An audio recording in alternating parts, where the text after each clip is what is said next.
It has been over a year since I made my last Kemper tips and tricks video, and I thought it was due time for an update. Now, if you've not seen that full video, check that out right here. It's jam-packed with a ton of helpful information to get you familiar with your Kemper. But in this video, I've got 10 additional tips that I want to talk about that are going to help you unlock the Kemper and use it to its fullest capabilities. If you're not familiar with this channel, I've been a Kemper user for over 5 years now, and I know that the Kemper is jam-packed with a ton of hidden features and hidden gems. Now, you're going to mostly see footage of the stage unit, but all of these tips will also apply for the head and the rack units as well. And if you're new to the channel, be sure to subscribe. I've got a ton more Kemper content on this channel, and let's go ahead and let's dive into point number 1. One quick and easy win right off the bat is using the lock and unlock settings on the input section of the Kemper. In this case, to help control the clean and distortion sensitivity. If you're not familiar with what those two things do, it's going to help control your gain and the amount of input or distortion that gets applied to your signal if you are using higher or lower output pickups. In the case of swapping between multiple guitars and wanting something that feels more consistent, adjusting your clean and your distortion sensitivity can help to create more balance when switching between guitars. And if you want to easily go in and lock this and unlock this, all you have to do is click into the input settings, hit the lock or the unlock button, and then go in, make your adjustments, hit lock again, and then that's going to save universally across all of your profiles. Now, this next one's going to be an older tip, but it's still something that I think is super helpful.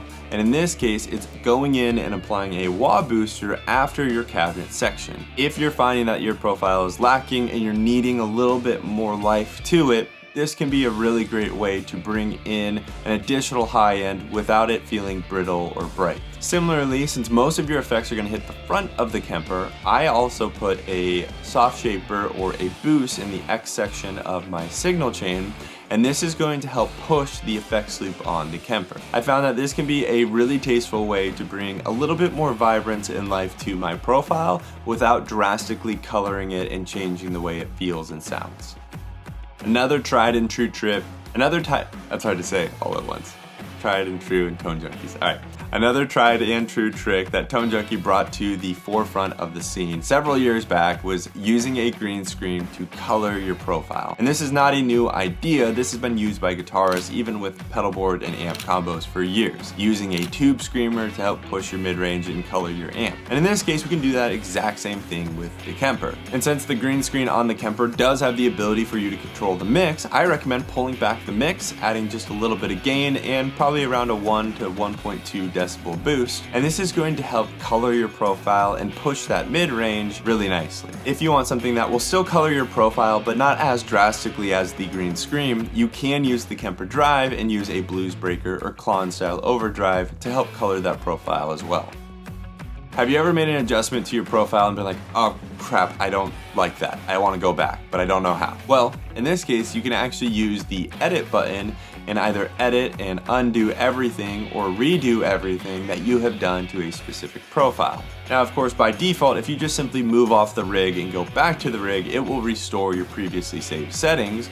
But if you are making adjustments and you like something or you don't like something, this is where if we hold down the edit button and then press the undo or redo button, we'll be able to recall or undo those previous saved settings. I may need to be fact checked there. I know it's available on the stage, but I also assume it's available for the head and the rack units as well. Hopefully these tips are helpful for you. Be sure to subscribe to the channel. I've got a lot of additional Kemper content, and like this video if it's helping you out. Let's dive in to point number 5. I included this next step in my last video, but I am still baffled by how many people don't leverage this to its fullest capabilities. And adjusting the definition and the clarity knob should wholeheartedly be the first thing you do whenever you're adjusting a profile for each specific guitar. In this case, I recommend going into the amp section and starting with the definition. This will help to add or remove a brilliance to your sound depending on your pickups. In this case, I typically play lower output pickups that are relatively clean and transparent. And because of that, I typically need less definition on my profiles. But specifically when I go from a single coil pickup where I'm going to have less definition to a humbucker pickup where I'm going to have more, I typically go and add about 1 to 1.5 clicks of definition when switching from single coils to humbucker pickups. And the next important thing is to adjust the clarity. And this one's going to be more to taste, but I have found that if you find yourself loving a profile at lower volumes but hating it when it's loud, or vice versa, adjusting the clarity knob can help you find more balance at any volume with your profile. This next one is one that I struggled with quite a bit when I started using my Kemper, and it's when I want to use my Kemper with other pedals. And in this case, it can be a little confusing on which effect block to install in front of the amp or after the amp, depending on where you want your pedals to go. In this case, if we want to go in and have all of our pedals hit the front of the Kemper, this is where we're going to use that loop distortion block. Or if we want everything hitting the effects block, that's where we're going to use the effects loop. And then be sure to route all of your cables appropriately, and then you can use the top or the bottom button to go in and choose where your signal chain is coming from. This next tip is so painfully obvious that it's genius, and it's the idea of using the looper to help you make adjustments on your profile. This is super simple, and all we have to do is go into our system settings and change the input of our looper to pre. That way everything that we record is happening before our signal chain. So in this case, all we have to do is go into the looper, overdub and play some chords. Make sure that looper is still running in the background, and then just simply switch back to your profile. Now from here, you're going to be able to make adjustments to your definition, your overdrives, and tweak to your liking while that loop is playing in the background. And like I said, this is a super simple hack, but it prevents you from having to strum a chord, go in, switch some knobs, strum another chord, switch some knobs, strum another chord. You get the idea. If you've already adjusted the definition and the clarity, but want a little bit more refinement from your amp, I recommend going into the cabinet settings and adjusting your high and your low shift, as well as the pure cabinet setting. And this is a really crazy feature, but it literally changes where our high and our low frequencies are found within our cabinet. And by removing or adding this is going to pull up or down those frequencies within our mix. Specifically, I think this can be super helpful if you're finding that your profile is too shrill or overly boomy. In this case, we could go in and remove some of those high or those low frequencies to compensate and fix that. Lastly, one other thing you may notice in this area is the adjustment for the pure cabinet.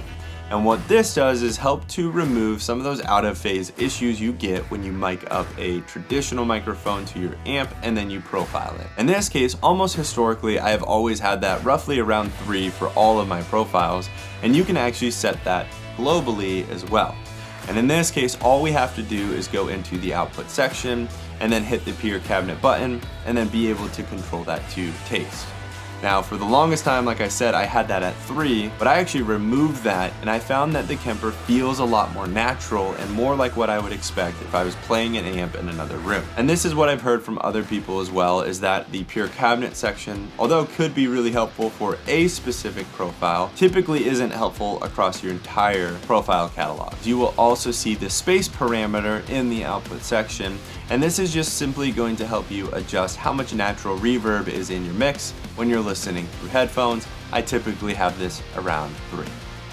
If you have ever used pre-delay when adjusting a reverb, you will also know then that the ducking feature of the delay is going to help your clean signal cut through without disrupting your effect. The ducking feature is a hidden gem within the Kemper, and it's going to give you the ability to saturate your tone with delay without overwhelming your signal. If we go in and enable this ducking setting, it will allow the delay to slip behind your mix while you are playing, and then when you stop playing, it will slowly creep back and into your mix.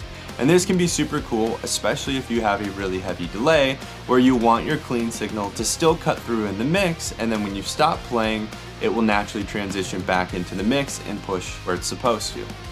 If you have ever used a traditional amp and pedal board combo, you will know when you engage in overdrive, you are locked into that 100% mix into your signal chain. And much like that earlier tip where we talked about using the green screen, we can pull back the amount of mix that hits our signal chain to help color our profile accordingly. I personally don't love a huge mouse or rat overdrive, but if I pull it back to around 60 to 70% mix, it helps give me those huge lead tones that I like without all the way being into that fully fuzz category.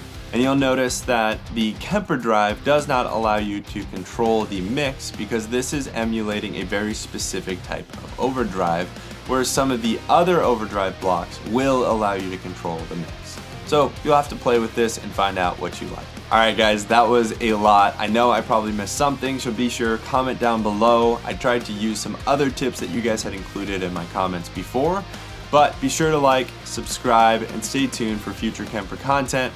I'll see you in the next one.